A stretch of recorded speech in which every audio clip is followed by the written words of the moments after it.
இன்னொன்று விசேஷம் புண்டரீக மகரிஷி. ஸோ புண்டரீக மகரிஷி முதல் வந்தவர்.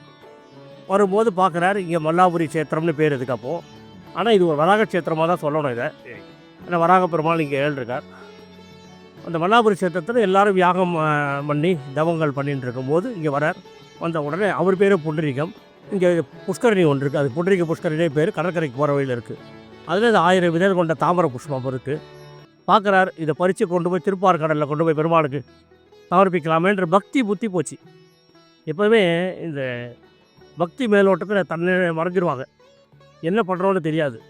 ஸோ அப்படி நினைக்கும் போது திருப்பார்கடலில் பக்கத்தில் தான் இருக்கும் போது நினச்சிட்டு என்ன பண்ணுறேன், இந்த இதுக்கு இருக்கிற வங்கக்கடல் இருக்குது, இது வந்து ஒரு உப்பு கடல், அதை கைகளால் இறக்க ஆரம்பிக்கிறார். சரி, கைகாலையே அந்த எடுத்து எடுத்து தண்ணி போடுறார். இது கடல் தண்ணி வத்துமா?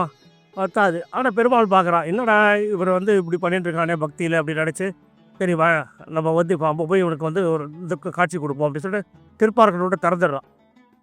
இதில் என்னென்னா 2 விஷயம்.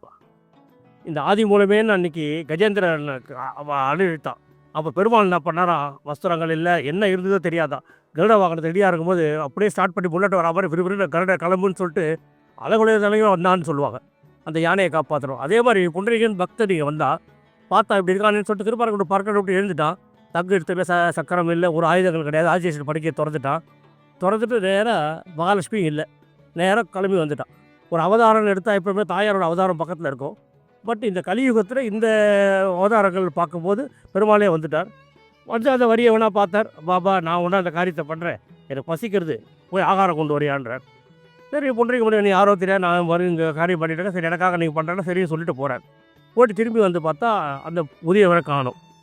தேடி பார்க்குறாரு, பார்த்தா பெருமாளே தரையில் தலை செய்கிற பெருமாள் பார்த்தோன்னே, ஆஹா பக்தா எனக்காக வந்தேன்னு அந்த புஷ்பத்தை தாரையில் வச்சுட்டு அவருடைய திருவடியில் சமர்ப்பணம் பண்ணிவிட்டு கை கூப்பிட்டு இதே கோலத்தோடு எப்போவும் இருன்றார்.